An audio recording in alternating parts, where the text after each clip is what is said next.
Everywhere we turn, we see division.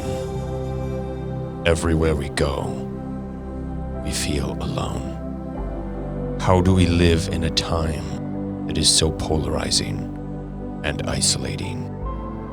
How do we find meaning in a world filled with so much noise? Where is the understanding and empathy? Where is the freedom from our pain?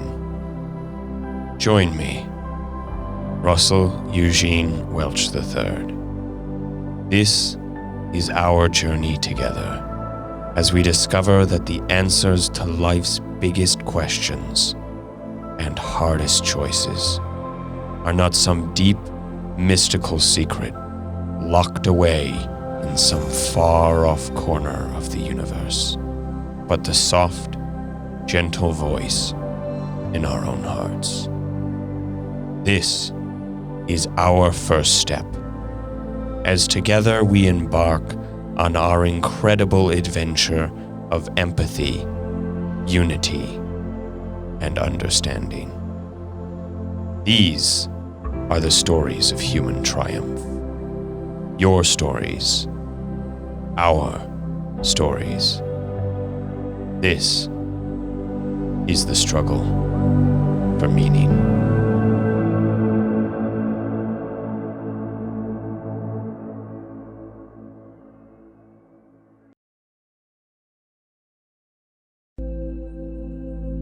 Today's guest is Ryan. Ryan and I go back a ways. I've known him for a while, and he's quite an interesting chap. We're going to get to know him, and we're going to learn a few things from him, and it's going to be an adventure along the way. Ryan, say hi. Hello. How is everyone doing? I'm stranger than ever. How about you? Pretty normal still. Pretty normal? Yeah. Are you normal, though? I think I am. Doesn't everyone? Does everyone think they're normal? Yeah. I would think that everyone thinks they're normal, but I don't know. I don't think I'm normal. Well, everyone knows you're not normal, and they've all told you that. So normal people think they're normal. You have some feedback. So, Ryan, because we don't really do small talk on here, I'm going to jump right to some big questions. If I ever ask a question that you're not comfortable answering, then that's perfectly fine, and we'll cut it. So my first question for you is, what is your personal philosophy? My personal philosophy? Yeah. I think it would best be described as a deist. There's kind of the concept of a clockwork creator. So God created the universe and established the laws which the universe runs by. And kind of those laws are governing our daily lives. Not necessarily that there's a person in the sky watching over your every move and listening to your every prayer. So what does that look like in regards to what you would consider living a meaningful life? Like, does that affect it at all? I think you have to understand the way the universe works so that you can live your best life. So, for example, if you want something that you cannot get, you have to go on a process to get it.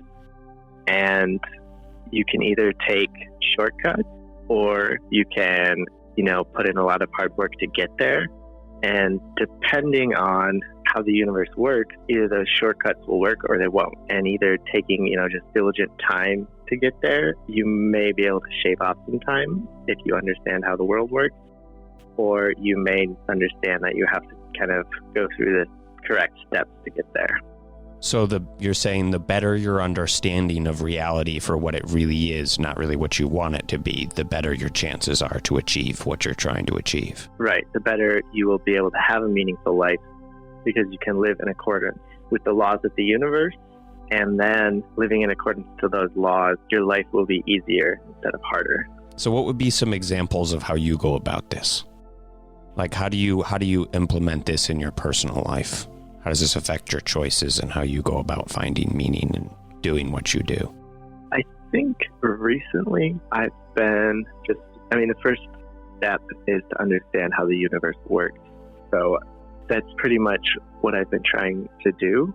And it takes a long time to kind of remove old biases so that you can truly see how the world works without any preconceived notions or, thinking the world should work differently. And it takes a lot of mental work to let stuff go and also to be open to learning. So what would be some biases that you had before that you worked through? I think a lot of my biases come from my upbringing and my super fundamentalist Christian upbringing. So the way I was raised, it was literal 6-day creation, literal there's the Trinity and God, who is an actual being sitting in the sky, kind of watching your every move and listening to every single one of your prayers.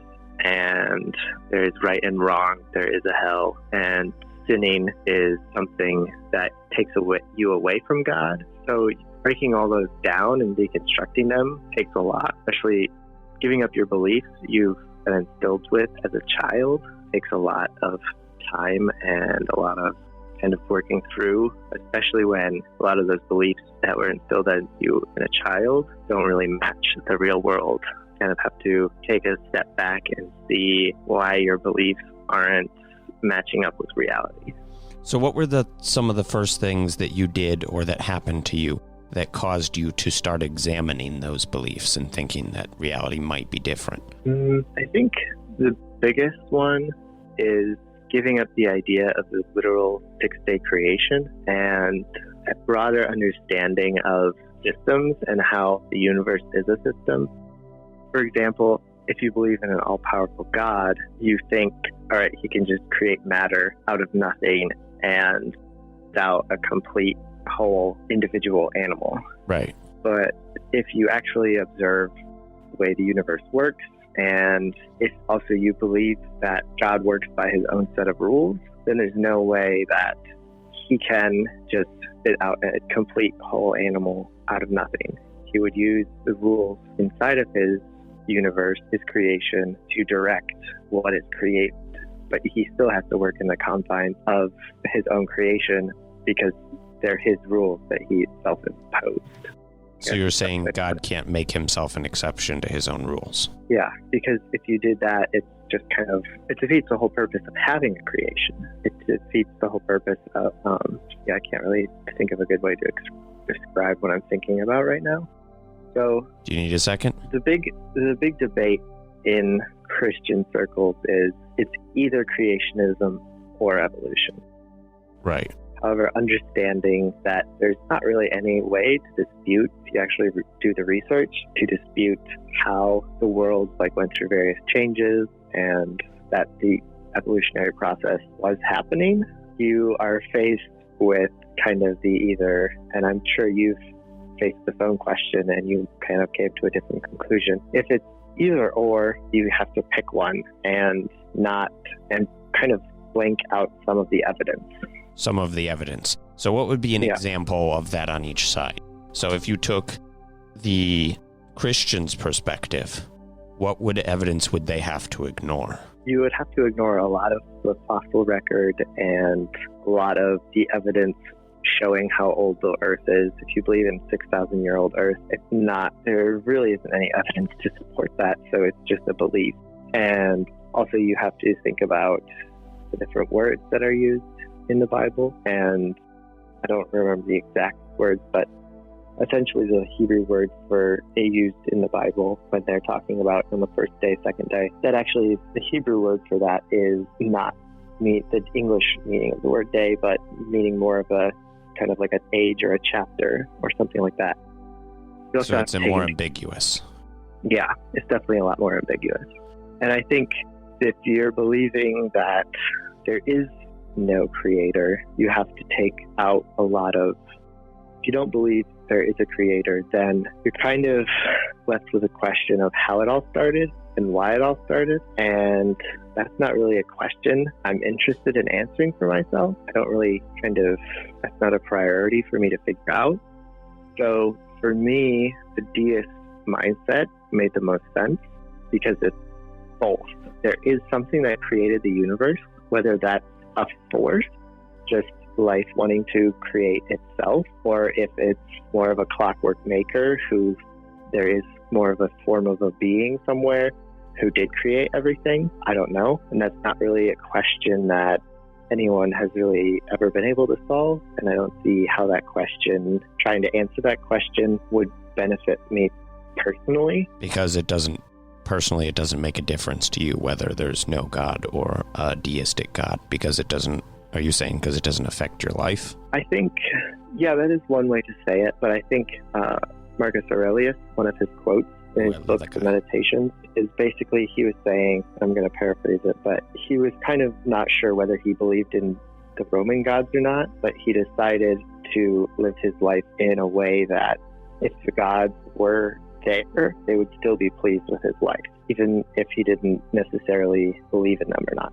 So for me personally, it made the most sense to say, okay, there are parts on both sides of the argument that make sense, and also you can merge them in a cohesive way, and you don't really have to worry about the question of where did we come from, because you have an answer for that. There was something that created the universe. Not really sure what it is, but so is that conclusion born out of a need to reconcile two different viewpoints and a need to have an answer to the question? Or is that born out of some kind of evidence or research or reason that you've reached a conclusion from? Like, how did you get to that specifically? More of a resolving the two conflicting viewpoints, and also for me, just being outside in nature and seeing everything and the immense complexity of everything, there has to be something that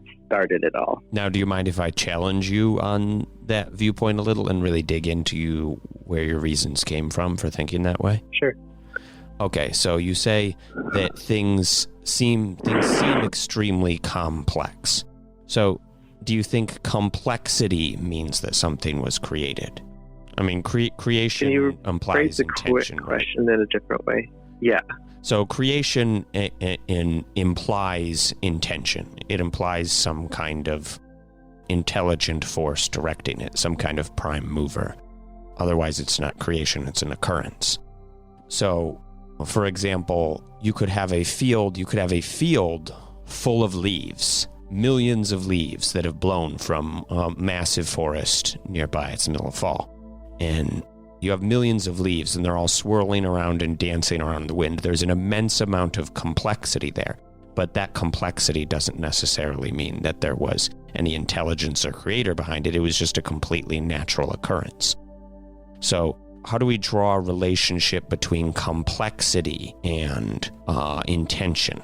Because we can have would you agree that we can have complexity without intention? I do.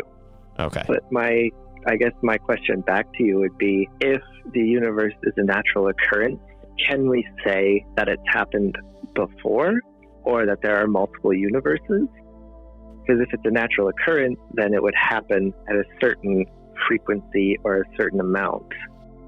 And I have no way to prove that that has happened. So it makes the most logical sense for me to just kind of, I don't want to necessarily say chalk it up to a creator, but in a way, that's kind of what I'm saying. So you're saying because you don't know, you feel like it's a creator? Yeah. And I think having that viewpoint kind of allows you to put that question to bed and then focus on other areas and other questions so that you can have a meaningful life while you're here. Because, I mean, at the end of the day, we are here, and there's not really much we can do about it, so might as well have the best life we can while we're here. Right. So are you saying that there's not a meaningful difference in like how you live your life if you're a deist or like say an atheist? Is there not really a meaningful difference? Because you're saying if you put that question to bed and just move past it, then is it not really, earlier you said there's not a big reason for you to unpack it. Are you kind of saying that it doesn't make a difference one way or the other? Yeah, that's exactly what I'm saying. And that's one of the reasons why I get so frustrated with fundamental Christians believing that they have to go convert everyone to Christianity or go like attack people who aren't Christians or live a different way. Because if there is a God, And if that God is the Christian God, then that God is love. And therefore, he would work towards accepting as many of, to use the Christian terms, his children as possible. So I don't see how Christians reconcile the phrase God is love and also believing in a strict hell. Okay, and so you see how I don't know if problem. that's the topic that we want to go down on this podcast. But I mean, certainly, yeah. If you're open to it and you have a lot of opinions, we can certainly talk about that. It's related to what I mean, I like everything. I have a lot of opinions, but I don't know if I have a lot of proof. Right. This isn't a highly academic podcast, so you don't have to be an expert. I'm not bringing in experts on topics. At some point, I plan to do a show where I do that, and I talk to a bunch of experts. But really, the idea of this podcast is really to explore how normal people work through big questions. Yeah. And you said you were normal, so. I did. So, bam, gotcha. Yeah, you got me. Now I'm trapped. All right, so what's your next question? You want to go down the kind of picking apart Christianity? I'd like to focus more on your personal philosophy and how you got there and how that affects your life and how you draw meaning from that.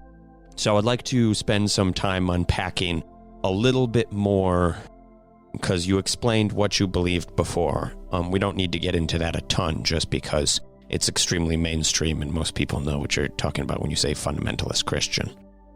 So I'd like to get into a little bit more of what really pushed you to the point where you started asking questions. You said before that it was important to deal with reality for what it is, not for what you want it to be. Would you say that's a fair reiteration of what you said?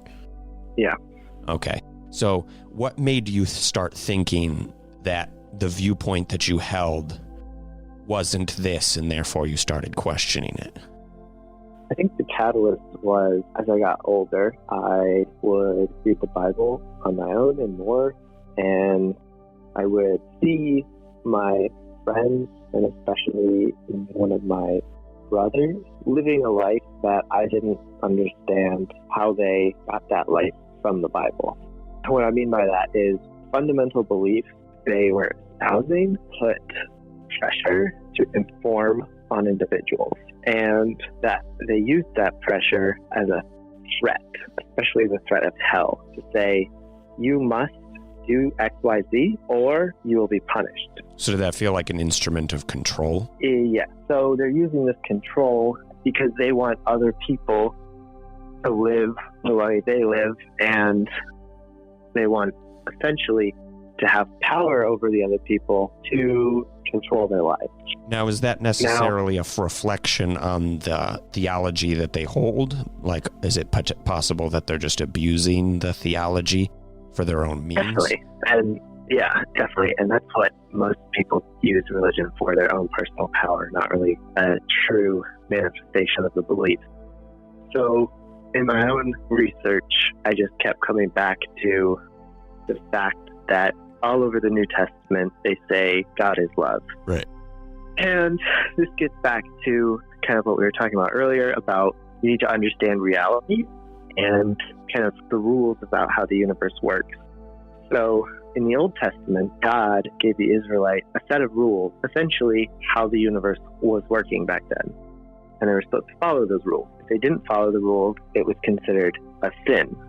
Now, the question you have to ask yourself is, what is a sin? It has to just be more than God's upset with you. That doesn't make sense.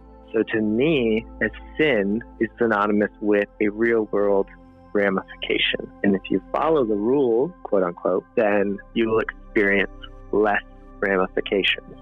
So you're saying sins are basically something that cause more chaos or something, they cause something negative in the world. And so if you sin less, then the world should be better. Right. Or at least your personal life will be better. And you said something interesting before that. You said that a sin can't just be something that upsets God. Yeah. Why is that? It doesn't make any logical sense, because if God is love, he wouldn't control you for just the sake of control. He would control you for a reason. So Right. So if God is love, he wants to what's best for you. If you eat pork in the ancient Israel times. They're dirty animals. You have a higher risk of getting disease, just an example. If you kill someone will be mad and then try to kill you. Or if it's an actual society, not just like a tribe, then you'll get in trouble with the law and you will go to prison or you will hang or something like that. And I don't even think that the Israelites got the 10 Commandments from God. I think it was... Which 10 Commandments? There's 2. Well, I think that's just a story that they came up with. I think that the set of rules that the Israelites had were from people's experiences, kind of like you tell your kids, hey, don't touch your hand into the fire, otherwise you'll get burned, right? Right. So it's just, these all came down through kind of history. So essentially you're observing the rules of the universe, and you're engineering a religion around the rules of the universe. And then the universe is, you don't really understand the mechanism of X happens, so then Y happens. You don't really understand. So do you think religion is basically they needed something to give it more than just X equals Y. So you come up with the concept of God. So you're saying religion is something humans invented to explain things about the universe that they didn't have other ways to answer the question. Yeah. So you can take a lot of the stupid rules away, like your dress is too short, or, oh, you can't drink, or, oh, you can't have tattoos. If you understand the rules of the universe, you can, accept the consequences that come along with XYZ action. If that action is something you value or want more than you don't want the consequences. For example, if you get a tattoo, most Christians think it's a sin. It's not a sin, but if you get a tattoo, especially a super obvious tattoo, people will look at you differently. And there are certain places who still have biases and they won't want to hire you, especially if you have a lot of tattoos, a lot of visible tattoos, because there's a stigma that comes from that. So if you understand the interplay there, you can decide either A, I don't want a tattoo because I don't want to be attached to the stigmas, or B, I do want a tattoo because I want to be attached to the stigmas, or B, I'll just get a small tattoo that I can cover, and then I'll still get the tattoo that I want, still be able to express myself, but I won't necessarily suffer an adverse ramification of society's viewpoint. What about a fourth option where someone decides to get a tattoo specifically to fight against the stigma, because the more people that get tattoos, the more commonplace it is, and then the less people stigmatize it in judgment and think anything of it because it's normal? Yeah, that works. And I know a lot of people that are examples of that fourth option, even if they didn't really do that on purpose. But that's kind of what I mean when I say you have to understand how the world works. Right. So it seems like what was going on here for you is that you were looking at a lot of what happened around you, and instead of trying to explain everything that happened around you in the context of what you already believed, you instead looked at the things that were happening around you and asked if the context of what you believed explained what was going on around you. Yeah, that's a great way to put it. And I found that what was going on around me was not explained by the beliefs I was instilled with growing up. How'd that make you feel? I don't know. I don't think it made me feel any kind of anger, but it made me feel more sad that there are people still stuck in a mindset where they have to worry so much. So actually, yeah, that's a good way to put it. There's a lot of anxiety that comes with following a strict religious code, because what if you mess up? What if you do this? What if you do that? So, especially if there's like such severe consequences as being burned in fire for eternity. Right. So I think actually, and there have been studies about this. I think there's an actual like psychological term. It's basically like religious PTSD, post-traumatic stress disorder. Oh yeah, I've read about that. I don't remember what it's called either, though. I should know this. So I definitely have experienced that in my life, and I think observing the world and admitting to myself that the conclusions I was drawing didn't match up with my faith in the fundamental Christianity, and that my fundamental Christianity needed to change, was more freeing than anything. And kind of experiencing that freedom, I tried to communicate that freedom to people close to me who were still very much in the world of anxiety about religion, and them rejecting it and then turning on anger towards me kind of definitely pushed me away from them, and also gave me a new philosophy that I'm just going to let people live their lives and I'm going to live my life, and kind of if they want to continue down that path, then, I can't control that or stop them or convince them of anything else. However, I'm also not going to allow them to try to exert control over my life and my newfound freedom. So would you say it's fair to say you felt very trapped before, and that because of that you've kind of swung in the other direction of live and let live, where freedom is now extremely important to you? Yeah. And even when I was a Christian, my beliefs kind of were very much focused in like the free will area, and I believe I carried those kind of free will beliefs into my current ideology, which feeds into you have control over your life and your actions affect your life. So you should A, not let anyone else try to control your life, and B, they have their own free will to do with their life what they will, and I shouldn't exert control over them. I can say what my own beliefs are and say what I think might be a good choice, but at the end of the day, their life and even their reality could be different than mine. Because you don't know their experiences. Right. And, they could, people definitely can live in different realities. Like even my life is different, as kind of get into maybe some politics. I don't know if you want to or not, but before you do that, could you define how you're using the word reality a little bit more? Oh. Just because I know some listeners, I personally know some people who are listening will hear that and read into it because of their personal philosophy of he thinks people live on different dimensional planes. And I'm not sure that's quite what so their lived experience, maybe I should say. Right. So their lived experience is different than mine. I'm a young white guy, so my life is much different than an old white person, or someone from a different race or a different gender.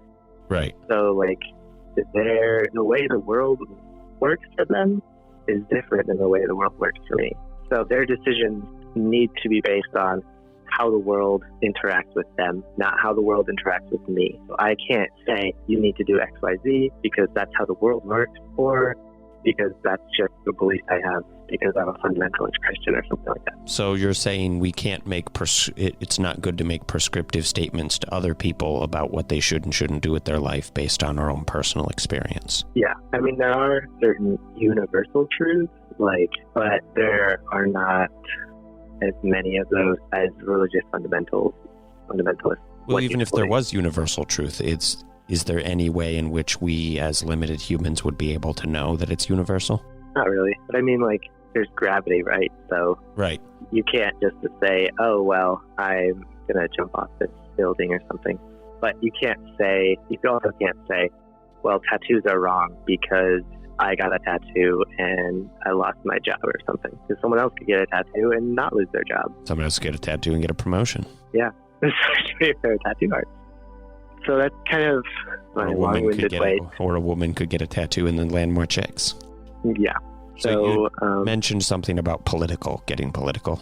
Oh, I was mostly just talking about my lived experience is different than someone who is of a different ethnicity or race or gender than me. So the rules of the universe will be slightly different for them. Slightly different. So how would you say we approach this issue? What do you think about approaching this issue when it comes to the fact that we need to make decisions for humans collectively and not just individual people? We can't just we need to make laws that apply to everybody, not just laws that just apply to yourself. If we left it up to each individual person to police their own actions, I'm sure the outcome would be interesting, but far from ideal. Right, and that's kind of where the social contract comes in. Everyone in modern society has agreed to certain things. So what would you define as the social contract? Just so that we know how you're using the word. Pretty much, you follow the rules of the nation you're in. You don't run red lights willy-nilly. You don't go around murdering people. You don't go around stealing stuff as much. And if you do, there are consequences. So do you think the social contract is with a country, or do you think it's with the society of the structure of society itself? Like, where does your allegiance for your social contract fall? Does it fall to the government, or does it fall to people as a collective? Do you need me to explain what both of those would look like? I think I understand your question. I mean, the interesting thing about the social contract is it's between people, but the nation enforces it. So there'll always be some people who try to take the shortcut, and right. I don't have something, so I'm going to steal. I don't like this person, so I'm just going to kill them. There will always be people who think it could be advantageous to take those actions, and the nation kind of steps in and enforces the social contract. By nation, you mean the government? Yeah. Do you think the government is enforcing these things for its own motives, or do you think that some of these come from the fact that they're the motives and the priorities of society as a collective? Like, for example, don't murder willy-nilly. I think, rephrase the question. Are the structures of our social contract, do they come from the government, or does the government enforce them because they come from society and society demands them from the government? That's an interesting question. I guess it would be a question of... I've never thought of it that way before. Yeah, well, I guess a question to ask to evaluate that would be, if the government stopped enforcing these things, how would society react, and would the government be able to sustain itself? Can a government that abandons all of the fundamental precepts or even some of the fundamental components of a healthy social contract preserve any kind of healthy longevity? So when the government abandons the social contract and starts enforcing something that the people view as, or the people view their actions as an abandonment of the social contract, it leads to a revolution or civil war or mass protest. So I think I would say it has to come from the people asking the government to enforce it, because when the government fails to do so, the people take over and try to restructure the government. I think we have a very recent great example, to get political, but we definitely have a very recent great example of just that going on. Yeah. People are fed up with how the government's been conducting things because they see them as violating the social contract. And I definitely think that as societies evolve, really, as it comes down to technology, the more technology evolves, the more we can all communicate with each other and organize and be on the same page. And that in the increase in technology and communication gives more voices to people and allows and empowers them immensely to hold the government responsible and enforce more of their personal priorities and collective priorities for the social contract. Yeah, I would agree. So would you say, are you kind of saying that the social contract is how we gauge what we should do and how we should regulate people's behaviors, as opposed to, say, like religion or personal belief or personal experience? I mean, I think religion, or most religious morals, come out of the place that's the best way to operate. So you think they have the right goal in mind? Yeah. The goal is to have a functioning society that's healthy. Yeah. The goal to have a functioning society is healthy. The goal to be a productive member inside that society is a good goal. And a lot of ways to operate in that society healthily and productively can be drawn from certain religious areas, but you also have to take it with some skepticism and a lot of kind of critical thinking and analyzing it, so that you don't, for lack of a better term, buy into the bullshit that comes along with the religion. Because a lot of religions have been around for so long, they've accumulated a lot of extra rules and different things in order to exert their control over people. So you have to take the grains of truth and out and leave the rest. So you think religion does have constructive things to contribute and did serve a constructive purpose for a while, but we've kind of outgrown it? Yeah. I think with, like you were talking about earlier, the amount of technology we have, the amount of information we have, we can see, how do I put this? People needed religion because it was a history and it was a code to say this is how we should act. It was the only area they had to go to get information about the world without them observing it themselves firsthand. So you're saying it was basically an answer to the big questions. Yeah, and they could codify it, and because it had a religion and reverence around it, they could protect it and pass it down. Right. With the advent of like all the different things in technology, like the printing press, like the internet, we now have so much information. We can gather all that information that several generations had to gather with firsthand experience. We can learn in, a couple hours of research on the internet or something like that. I want to say. So are you kind of saying that it massively empowers the average individual, and so it kind of changes the structure that we need to deal with information? Yeah. So for example, I don't remember the exact specifics of this either, but there was another study somewhere that was basically saying the average person, even 50 or 100 years ago, pretty much would consume one newspaper of content. Consume one in what?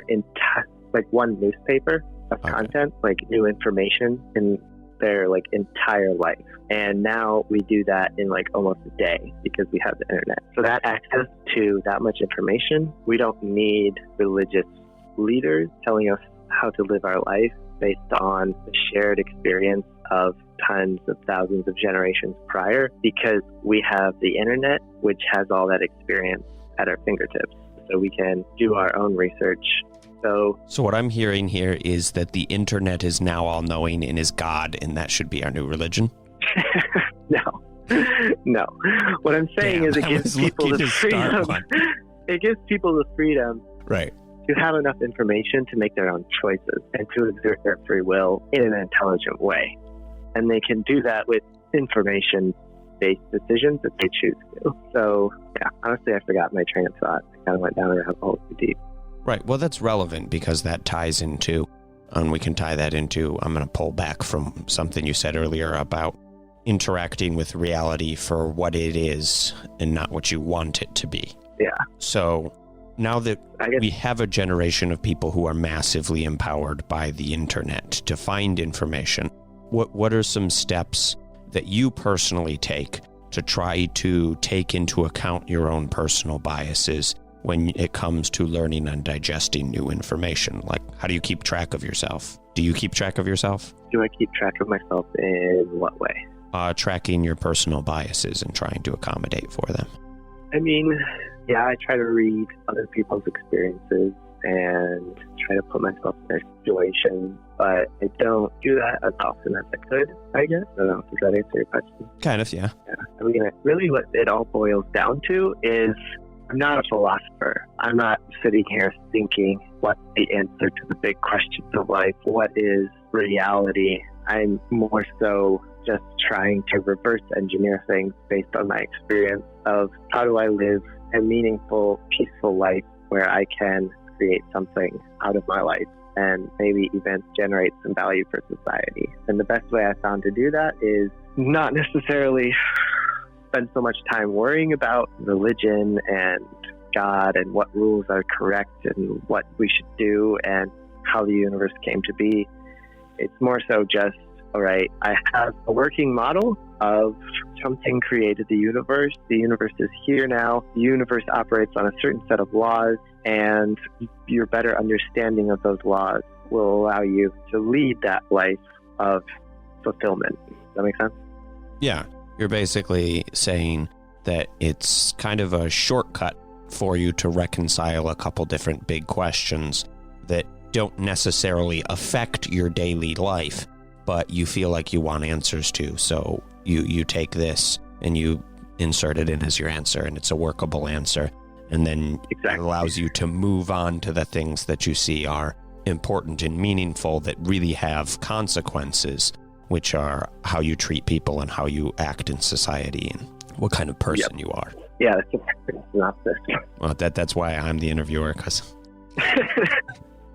And I'm just the normal guy on the call. Hey, I'm normal too sometimes. I'm pretty sure I've had a more normal moment, I think. I've been intentionally cutting people out of my life for various reasons, like either too hardcore religious or something like that. Oh, okay. Or just bad friends. Fair enough. Nobody needs bad friends. Yeah, why have bad friends when you can have no friends? Is this why I don't have Is this why I don't have friends? Because I'm a bad friend. No, usually the bad friends are all friends with each other. And then they're all terrible, so they don't understand how terrible they are, and they just stay friends with each other. So it's like a codependency, like double-blind camouflage while standing together type rigmarole. Yeah. The correct words to really tie that analogy together just weren't coming to me in case you couldn't tell. I mean, rigmarole, that definitely is a word. It definitely is a word. If by a word you mean a reach, then yeah. Anyway, should we get back into it, or? Yeah, we can get back into it, absolutely.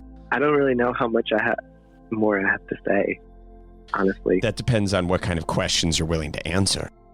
Ooh, well, what kind of questions are you going to hit me with? Well, I would like to ask you questions about what your personal emotional journey was like going through this, to bring a human element into this to make it relatable to people. And also because then people have a tendency to like really judge. Like just if you just say something, people have a tendency to judge you just based on what you say. But if you can bring a human element to it, then people tend to judge what you're saying and tend to judge the content more of like, oh, this is a person. This is how a person feels. This is how a person thinks. This is what a person goes through. I see. Because otherwise, if you don't bring, if someone doesn't bring a personal element to it, to personalize it, then people will do the thing they were talking about earlier, where they judge others based on their personal experience. So they'll basically people insert themselves into your circumstances and then judge your decisions and your philosophy and your ideology by their personal circumstances, and then they're like, this doesn't make sense. This is stupid. This doesn't work. This guy's an idiot. I'm smarter. Yeah. And then they comment online, and then they comment online. Nice. And that's what comment sections are. I'll do my best. Definitely bottle up my emotions a lot and repress them quite a bit. So I'll see what I can do. You bottle up your emotions and repress them. Do you think that's a result of your upbringing, your religion, your... Oh, for sure. Definitely. Will both, either? Both, and yes, all of the above. I mean, because, how do you say? So, as a fundamentalist Christian, even thought can be sin. So, like, oh, that girl is pretty. Oh, you just sinned. You just lusted after her. Oh man, I'm really mad at my brother right now. Oh, you just hated your brother. So you have to even control your thought. And the only way to do that is repress things inside yourself, which is definitely not healthy, and definitely one of the reasons why I struggle with anxiety even still, because you can't really be 100% honest with yourself, and also you are afraid of how you will appear to other people because you're constantly being judged by those around you on if you're following the rules correctly or not. So you basically have to become a non-person, and you have to you have to bottle up your emotions and thoughts to survive in that kind of environment. Otherwise, if you say or act or think differently, you will be at the best debated, at the worst attacked and ostracized. So you're saying that you felt like you had to repress your individuality because individuality was frowned upon and conformity was held up as a virtue. Yeah. And that there were genuine consequences for a lack of conformity and for displays of individuality. Yeah, at least that's how I felt in my environment. Right. I'm sure you could talk to other people in the same environment and they would be like, what are you talking about? But that's definitely how I felt, especially growing up. And maybe that was the combination of how my family worked and also the religious aspect, and maybe also my personality being more disposed to experience anxiety or something. I don't know, but that's definitely how I felt. So that make you feel very trapped? Yeah, Which it's interesting because it's kind of a feedback loop. The religion makes you feel trapped and unwanted, so you seek solace in God's love.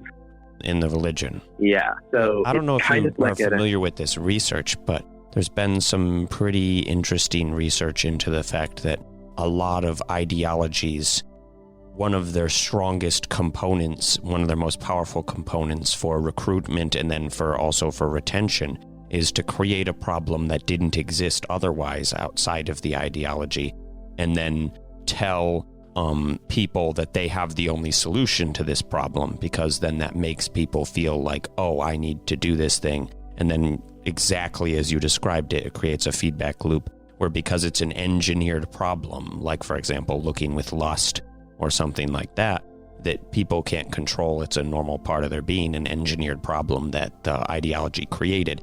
Then people become dependent on the ideology, even though the ideology makes them feel worse. I would agree with that. It definitely, pretty much exactly as you described. You were saying about how right I am because I'm such a motherfucking genius? Oh yeah, you're such a genius. so smart. Brilliant. A smart ass. Yeah. Emphasis on the ass. Hey, better to have an ass than not have an ass, and better to be a smart ass than a dumb ass. It's true. I say, as exactly what a smart ass would say to justify their actions. Yep. So, where were we? Yeah, so you're stuck in this feedback loop. Right. And it's definitely a case of solving a problem that you engineered to exert control. Solving a problem what? Solving a problem that you engineered to exert control. Right. Is what religion does. Yeah. Now, do you think all religions do that, or just a common? I don't really know much about other religions besides Christianity, so I can't really comment on that. Fair enough. What little I do know, I would say most other religions do that as well. Maybe Buddhism would be the exception, but I really don't know. Fair enough. That's a reasonable and very honest answer, and a self-aware answer. So, speaking just to your personal experience, what would be some examples of this feedback loop that your fundamentalist Christianity fed to you that you struggled with? I mean, there were a lot, but I mean, like, I was a good kid, partially because I bought into the system, so I never really thought to question the system, so I just kind of operated in accordance to the fundamentalist way, but it was more of like a passive acceptance, like a camouflage. Yeah, it's kind of like, don't lie. Okay, it's easy. Don't lie. Like, don't kill someone. Okay, it's easy. Don't kill someone.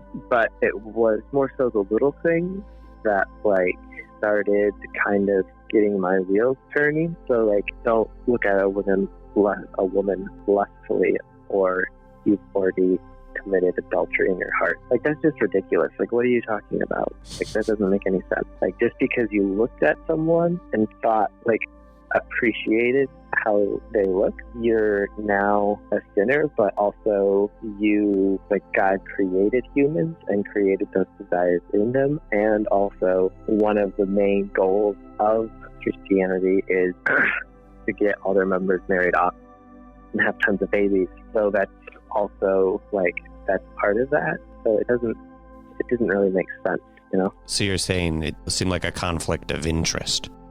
Yeah. Especially on God's part. And I think you said something earlier that I'm going to bring back up into the conversation that I think is definitely relevant now, is you were talking about how if God is love, as the New Testament declares, then God would want what's best for you. And so it wouldn't make sense for God to create you to desire women and just for those thoughts to come into your head when you just look at them, and then for those thoughts to be a sin. Like, not actions. Like, it's not like you're jumping people in the streets, bopping them over the head with your club and dragging them back to your cave. We're not in this, like, the Stone Age here, but it's not the idea of action is wrong. It's the idea of just the implicit thought is wrong. Right. So, like, why would God, if he loved you and wanted what's best for you, why would he give someone such an impossible internal struggle to constantly fight against their nature.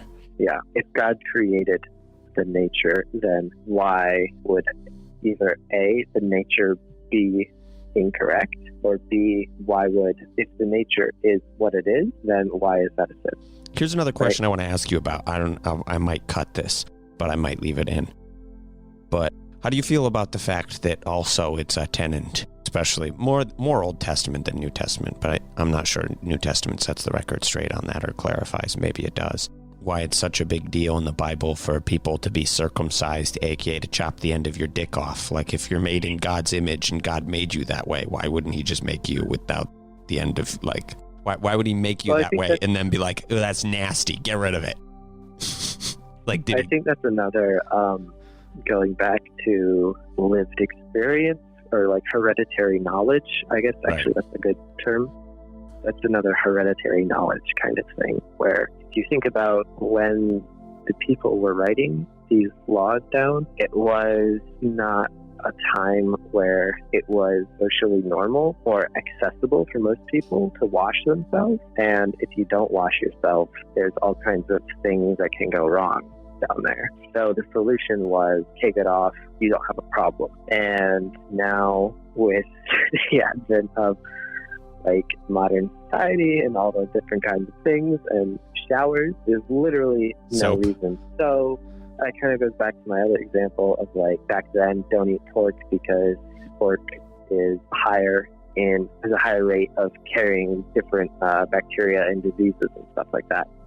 Right, it needs to be cooked at a higher temperature. So lots of people eat pork, lots of people get sick, don't eat pork. Now we know you sanitize things, and now you can eat pork. And that's one of the frustrations that I think a lot of people have in modern society with Christians, is that they're holding on to these archaic laws because they think they're sins that if you engage in them, you're going to go to hell. When in reality, the only reason they were there in the first place was because of a lack of sanitation or knowledge or something like that, which we have now, and we can change the rules. Right. Do you think that maybe you would feel differently about regulations like this, and it would make more sense for it to come from a supposedly all-knowing, or at least much smarter, like God or deity, if the regulation hadn't have been don't eat pork because pork has bad juju, but instead had been more along the lines of cook pork at a higher temperature for longer and then it's safe to eat?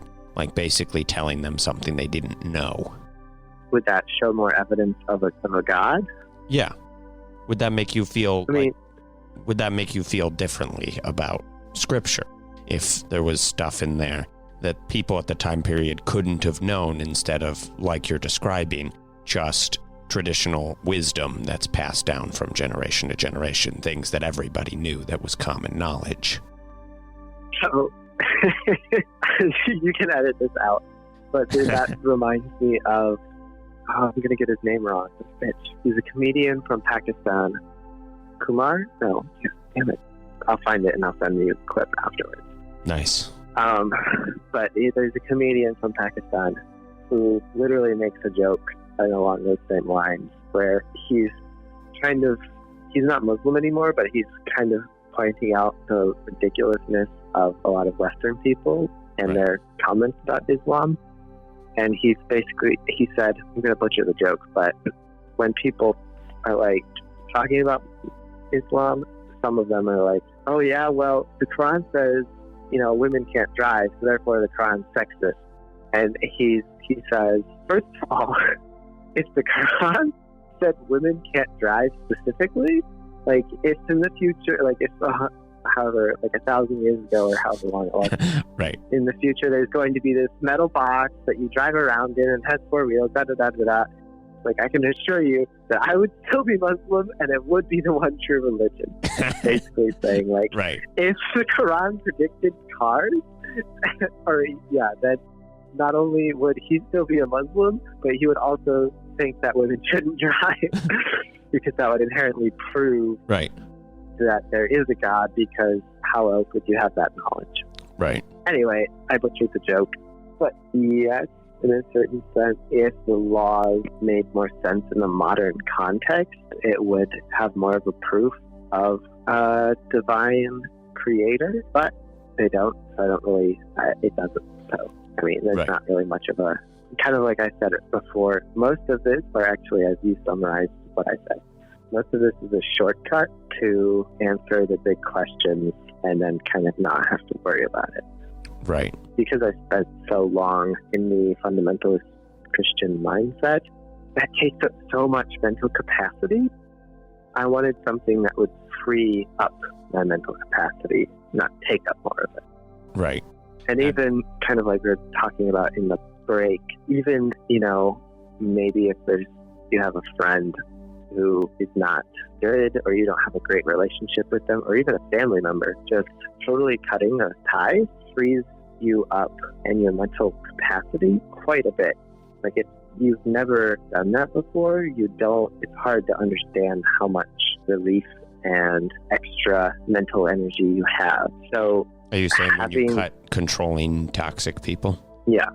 So when you focus on, all right, I want to have a good life, and if there is a problem or a person or something who's taking a massive mental drain out of you and you can't fix it, removing it creates so much freedom that it's kind of astonishing, and it allows you to pursue other things which are much more productive. So you're basically saying that people who are draining you extremely and you can't do anything about it to try to work with them through this behavior to get to a point in which they're not doing the toxic thing they're doing, then if you cut them out, then you basically have freedom and liberty of like all the time that they've been eating up in the attention and the emotional and mental energy that they've been draining from you to direct into living a meaningful, happy life.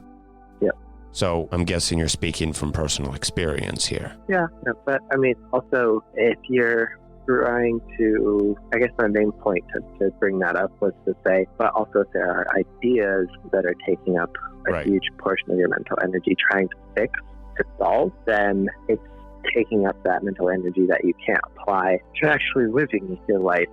So my philosophy, maybe it's a kind of a patch or a Band-Aid over those big questions, but it works well enough that I can then focus on the life I'm actually living instead of kind of spending so much time in my head.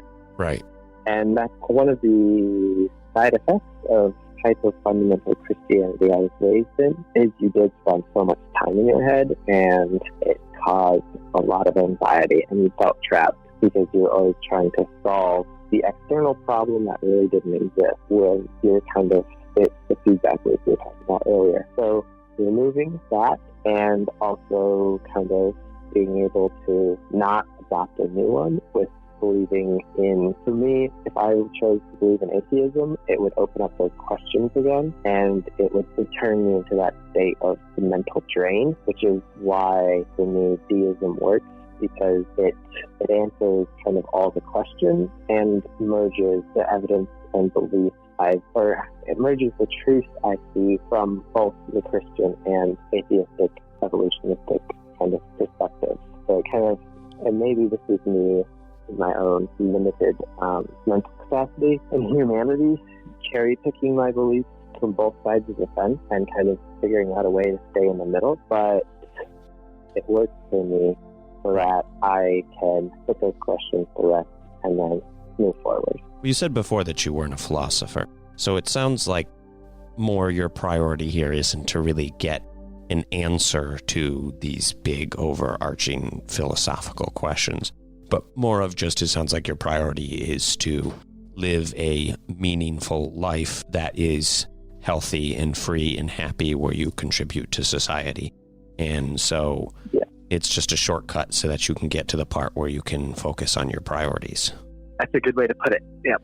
So would you say those are your main priorities? Do you have other priorities? And how did you arrive at these priorities? I tend to package a bunch of big, complicated questions all together. I don't know if you noticed, but...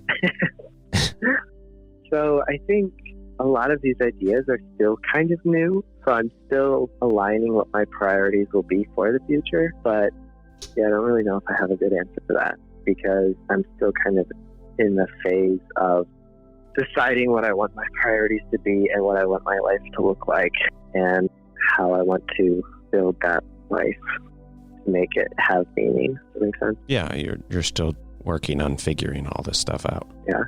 Because the structure you had before of religion, gave you easy answers to these questions, but now that you've stepped outside that structure, now you have to kind of figure stuff out for yourself. Yeah.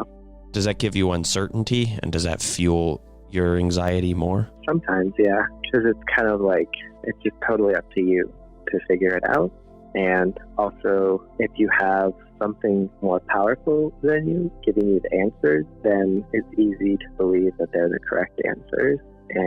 But if you're just kind of being more self-directed, it's easier for you to think that maybe you're making a mistake. So it's the question of personal responsibility. Like, if the answers come from someone else, then you don't have to take personal responsibility for following them. Right, yeah. So setting aside the appeal to authority forces you to take responsibility for your actions and therefore evaluate them. Yeah. Do you think that makes you make better decisions or worse decisions or the same decisions? For me, it's allowed me to make healthier decisions for myself. So I can focus on it's allowed me to focus on increasing my own personal health, kind of like an airplane. You put on your oxygen mask before you help other people. Right.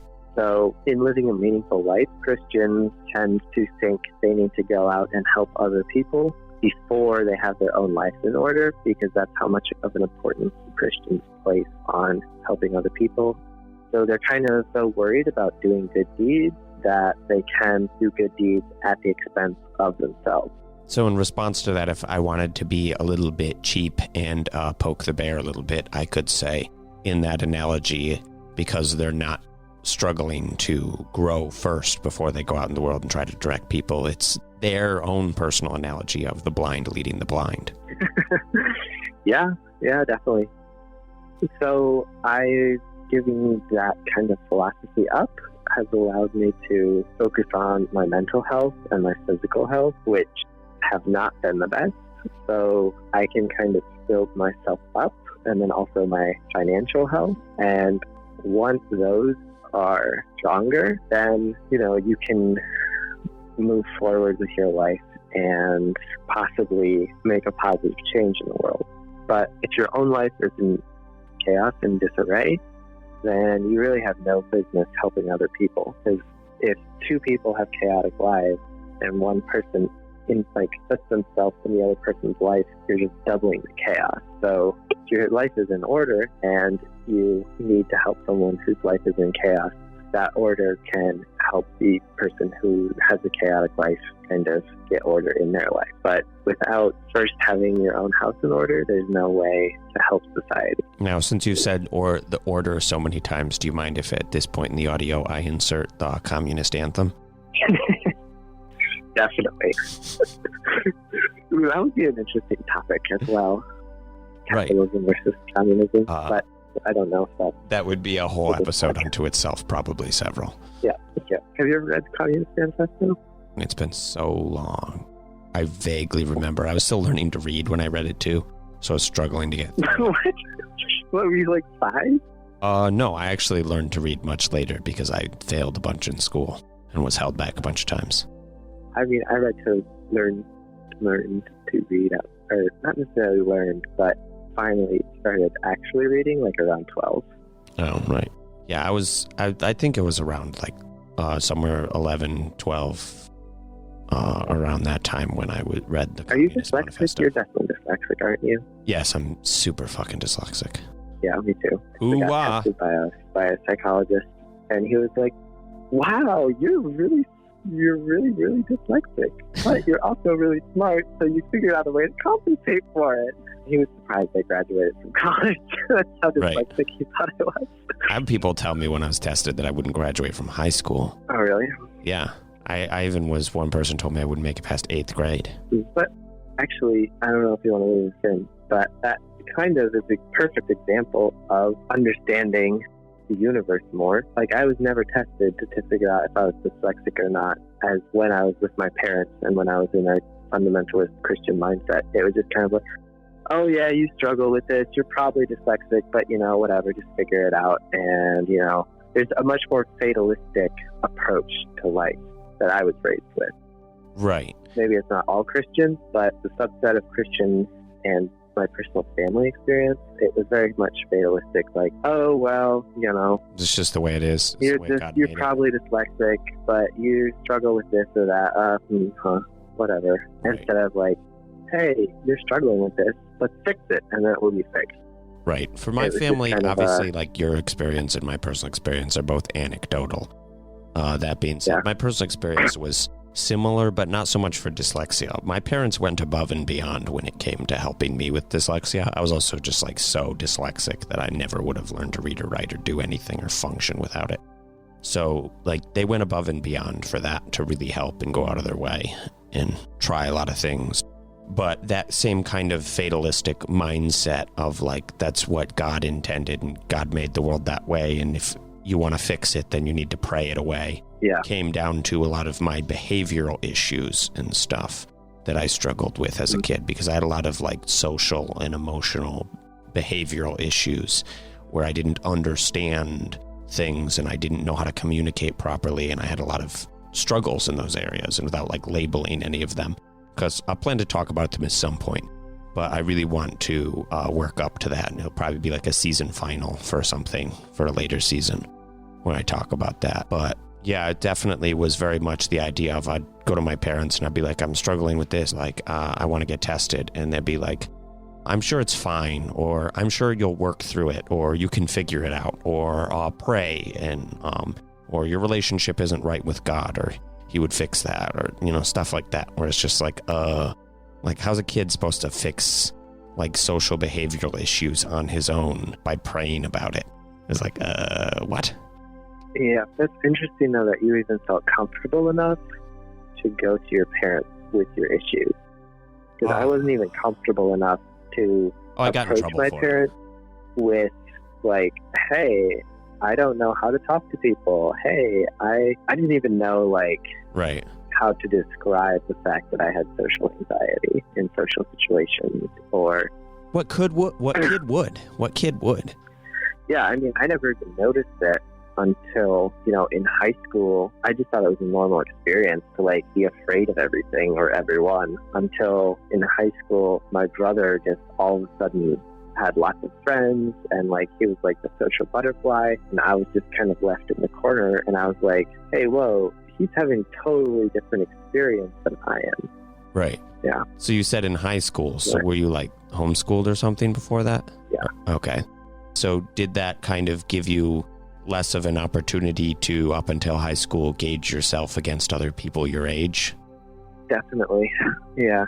I mean, I had friends, but they were incredibly similar to the inherent like belief systems that they had were very similar to our families. So you were kind of raised in a bubble. Yeah, definitely. And then when you got outside that bubble and saw your brother having a different experience, you were like, whoa. Yeah, and that was definitely one of the catalysts that, I mean, I've always been very observant, and so I think that's one of the things that feeds into my social anxiety is I notice a lot of things, and having that like observational mindset also leads you to kind of have a curious mindset and figure out, okay, I'm seeing this happen, but why is it happening? And then just experiencing that kind of train of thought over and over again kind of leads you down the path to eventually you question the religion you were raised with.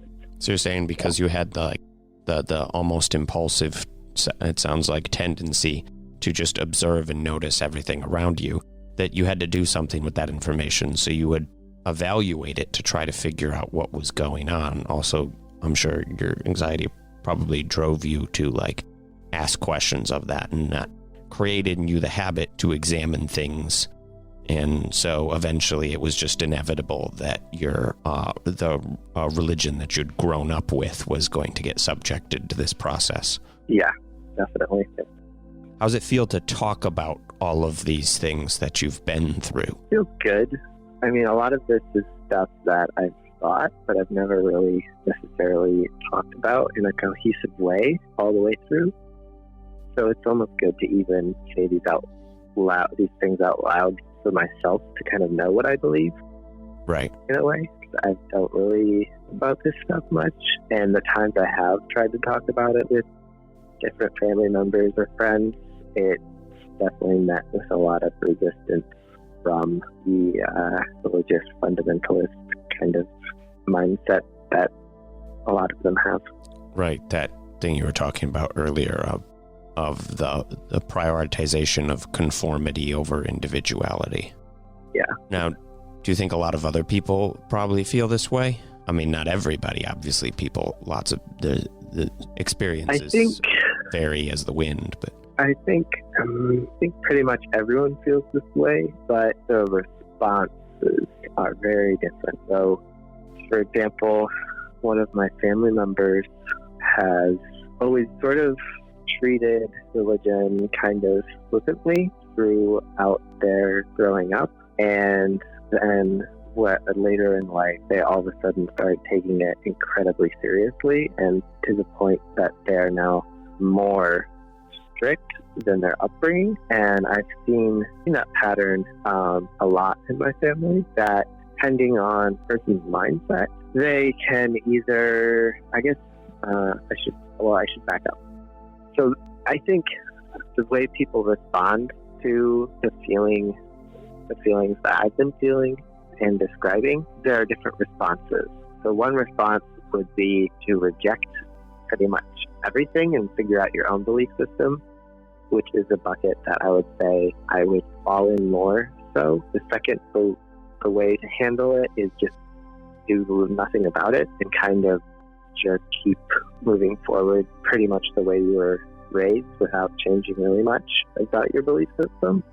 And the other way to handle it would be to almost double down on it and say, no, this is correct, and then almost pursue it harder than you were even instructed to. So, and I've seen these patterns in my own extended family quite a bit. There are a couple examples of people who take their faith even more seriously than their parents, and there are a lot of examples of people who are just basically atheists now, and then the majority of them pretty much just accept things the way they are and have almost the exact same beliefs as their parents.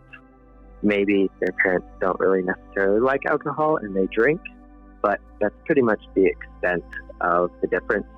And the interesting thing there that might not be relevant is being even just that one little action or difference of belief can cause quite a big controversy, and it also feels like quite a big rebellion to the way they were raised. Even just a simple thing like we sometimes drink instead of being teetotalers. Instead of being what?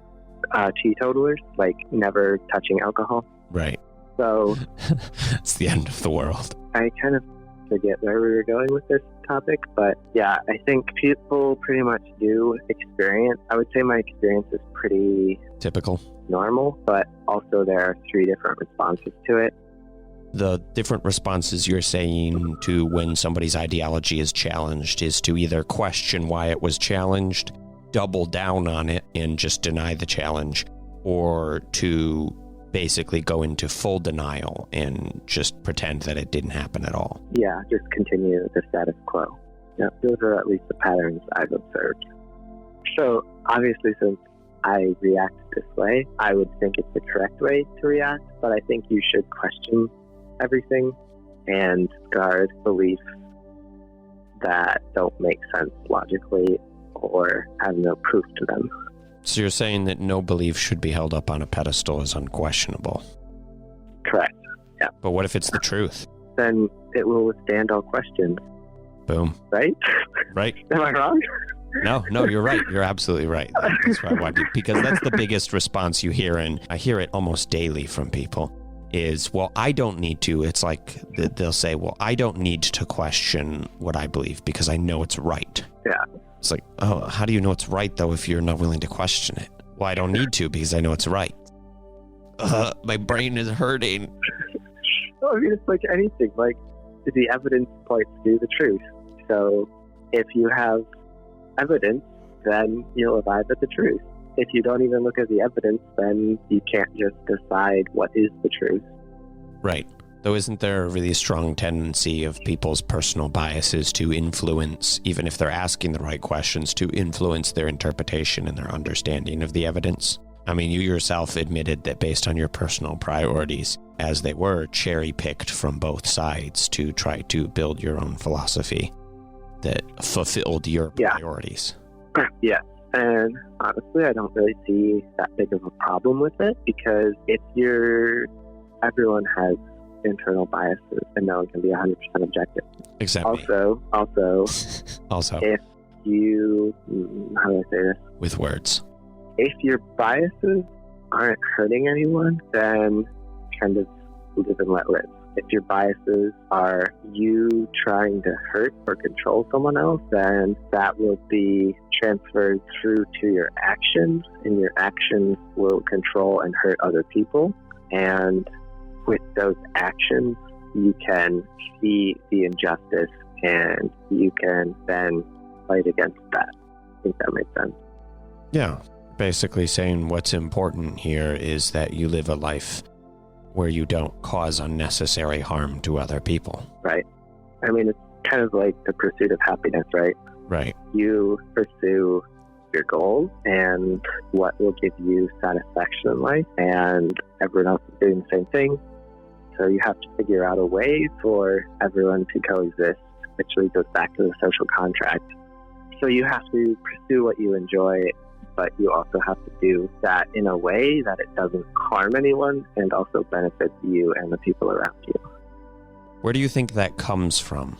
That priority to not harm people around you and to prioritize that above, say, like following the tenets of a religion because it claims to be truth?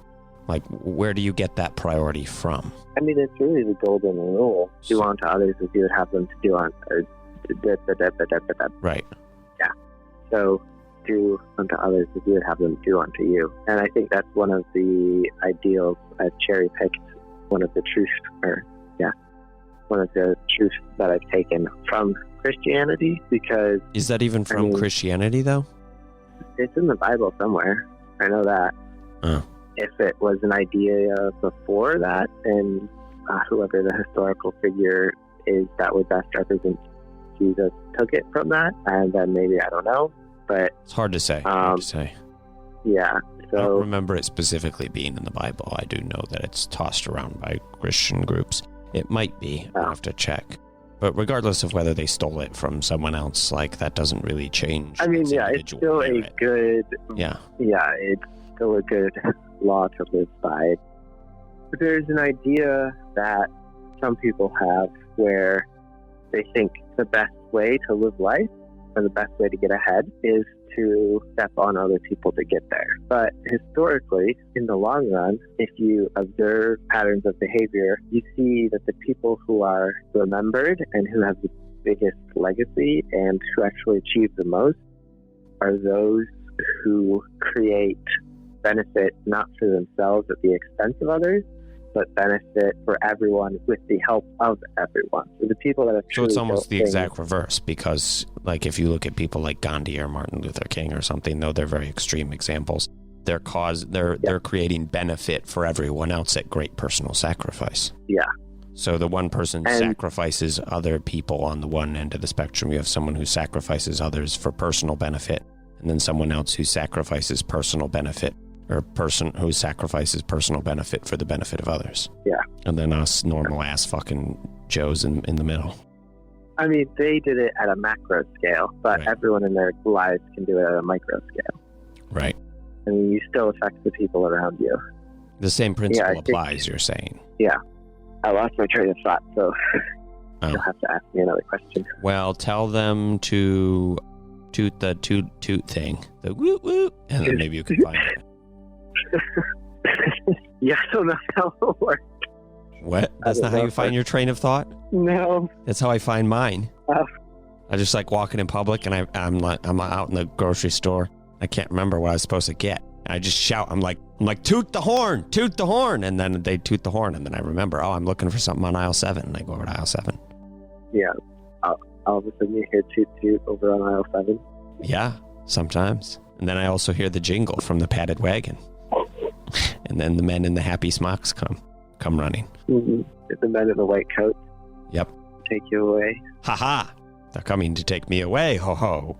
Ho hee. Ha ha. Ho hee. Ho ho. To the funny farm where life is wonderful all the time. Taking me back. Isn't that song a little before our generation, though? I think so. I have heard it once or twice before. I'm just making references that only the older generation will get. Yeah. Well, thank you. I think you've painted a pretty good picture here. What would you say to someone who is struggling with the things you are struggling with? Like challenging your belief system? Yeah. What would you say to someone who's questioning what they believe? I think a mistake a lot of people make is they assume because you've discovered like a certain amount of things in your current belief system are incorrect, they just wholesale discard the whole thing. So don't throw the baby out with the bathwater? Yeah. So you have to truly, just because there is a large portion of your belief system that could be wrong, doesn't mean everything in your belief system is wrong. Right.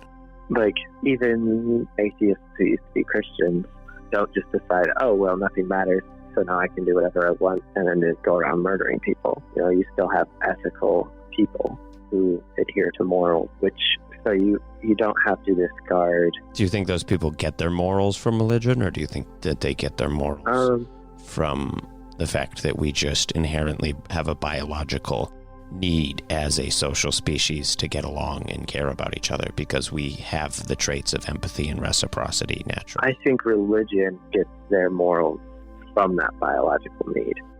So I think when you're deconstructing your belief system, you have to be careful not to get rid of everything and keep what does work. And So things shouldn't be guilty just purely by association. Yeah. And when you're adopting a new belief system, don't just assume because it's different than your old belief system that it is correct and everything in it is correct. Or that some of its things are correct, that all of it is correct. Right. So you have to also make your new belief system pass the test that your old belief system failed. Yeah. What was the test that your old belief system failed that your new one passed? Integrating with reality more closely. And I'm not saying I have a complete understanding or that it perfectly does, and there's still dead wood that I'm getting rid of, but it's still closer to what I'm able to perceive in reality than my old belief system. Now, what would you say to someone who's never questioned what they believe? Honestly, I think if you've never questioned what you believe, then it's a mindset thing. It's like if you never have a catalyst, or even if it's a bunch of little small ones, you've never had an experience that derails you from your current belief system, then there's not really much anyone can do to convince you otherwise. And that's another reason why I don't debate on Facebook or I don't get into debates with people, is because if you haven't made the observation yourself, very, very difficult for people to convince you otherwise. It can be done, but I know I don't have the skills to do that, and right now, it's not a priority for me to go around convincing everyone of my worldview or try to force people to challenge their own worldviews. So I think the real, true change in that desire to question has to come from within yourself. And until you have that catalyst, you're not going to be open to what anyone else has to say. Maybe once you have that catalyst, maybe then you can talk to people and they can convince you or talk to you and expose you to new ideas. But without first asking the question and wanting answers to them, there's not much other people can say that will convince you to change your mind. Fair enough. Now, what would you say to yourself 10 years ago? Or maybe the point in which it was like the biggest struggle for you, or you were struggling the most and you were asking questions. Like, what would you tell yourself from before when you were struggling and muddling through all this to try to help yourself Do you think there's anything you could say that would help, or you just... I think it wouldn't necessarily be anything you could say, but it would be to get outside the bubble and just go live life more, go experience more. And I think once you kind of, especially kids, especially growing up in a super insulated environment, getting outside of the bubble is really important. And I think a lot of fundamental Christians do stuff like homeschool their kids and create that bubble because they know that upon closer inspection, it's really easy to come to different conclusions. And they're afraid their kids will come to those different conclusions and that their kids will lose their salvation or get hurt or make bad life choices. So it's kind of the idea and so of they try to create the bubble.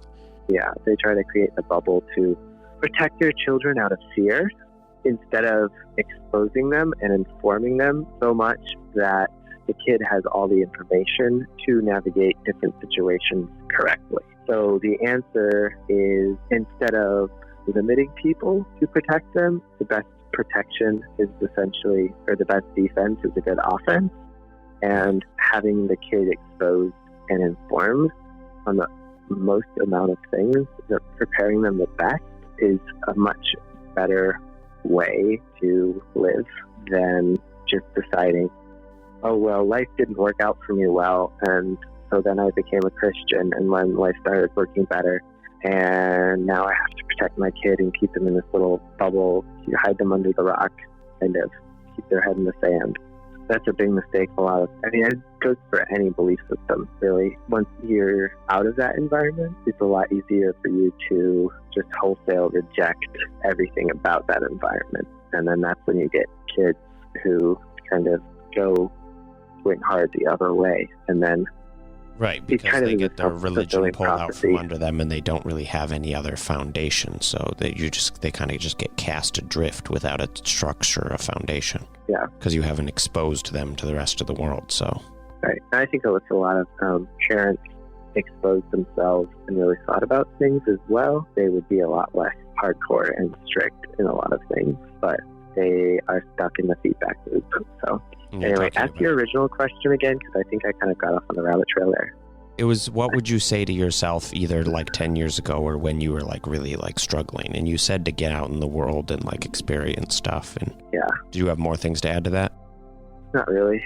Just basically get out in the world, experience more, learn more, and don't be afraid to live. I think that fear to live is what is the most detrimental and drives people into the bubbles that they create for themselves. Do you feel like that deprived you of a lot of opportunities and chances to live? Yeah, it deprives you of a lot of experiences and different things that would help you learn. Yeah, it deprives you of learning opportunities, I guess. The more insulated you are, the less you can learn. The more you get out and experience, do you say the more insulated you are, the less you can learn? Yeah, like the more closed off you are, the less you're able to experience. And with that lack of experience, you miss out on learning important lessons. Now, you can be insulated like externally or internally, right? Yeah. Like I know a lot of people who are externally, they're not insulated at all, but internally they're completely insulated. Yeah. Which is tragic. So yeah, I think you think that's dangerous ground. Just having an open mind about stuff. Like instead of just instantly rejecting something because you think you know better, like listening to the other side, and maybe they might make a point you've never heard before, or maybe they might, and maybe you don't agree with them, but it's not your place to say that they shouldn't live however they're living. Right. So what would be your thoughts in conclusion of all the stuff we talked about? All the stuff we talked about? And whatever comes to mind as most important or stood out to you. I mean, that's just my thoughts on how it seems like life works for me. Now, what about do you have any closing feelings? Like, how do you feel now as opposed to how you felt at the beginning? Has there been a change in how you feel? There's been a change in how I feel? Yeah. I'm not saying, like, do you believe differently, but has opening up and talking about these things opened up any feelings or made you feel anything new? Like, what did you feel and how did it feel to go through this process? It felt good to kind of talk about it and get a lot of it kind of out in the open and off my chest, I guess. What would you say to someone else who tried to talk to you about similar experiences they're having? Like, how would you respond if someone came to you and was like, I'm working through this, I'm struggling with this? I mean, I would just listen to them and sympathize with them and kind of share a lot about what we talked about and how I kind of got through it. I guess to better answer your first question, kind of my closing thoughts on everything would be, I guess it's just, this is the way I figured out how to kind of merge two conflicting viewpoints I had in myself and answer kind of the bigger questions in life so that I could have them answered and not struggle with them anymore and kind of move forward with my life. And then also having those questions answered for yourself gives you more of an opportunity to not be so inwardly focused so that you can experience life.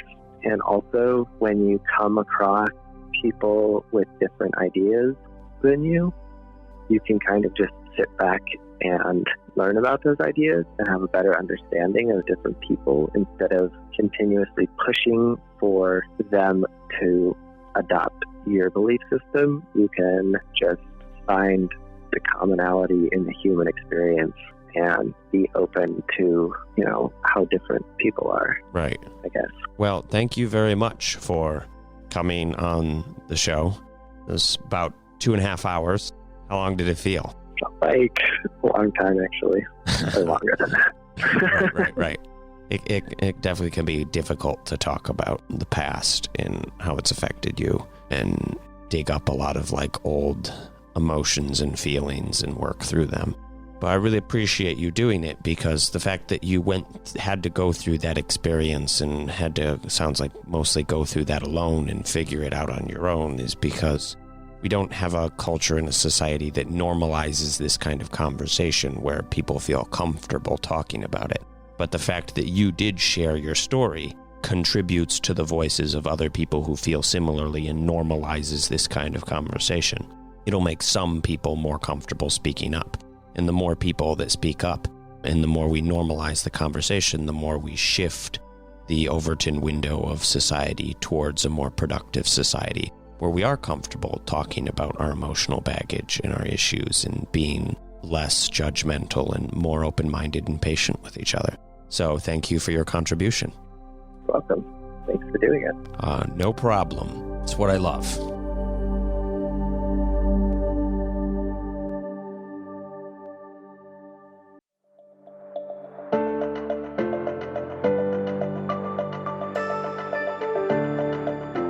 Thank you for joining me. This has been The Struggle for Meaning with Russell Eugene Welch III as your host. That's me. If you have enjoyed this program, please share it with someone else and leave a 5-star review to help us grow. If you go to lingeringshadow.com, you can find my blog, social media, updates on all my current projects, and announcements for future ones. I post all kinds of stuff on there every day. We always have an ongoing conversation about personal growth and finding meaning there. So hop on over and let's hear your thoughts too. Again, that's lingeringshadow.com. Keep learning, keep growing, and take it all one day at a time. You got this. Remember, you are not alone. We all live life together. So let's share life together. Now, here's a moment for yourself to just breathe and feel alive. Take care.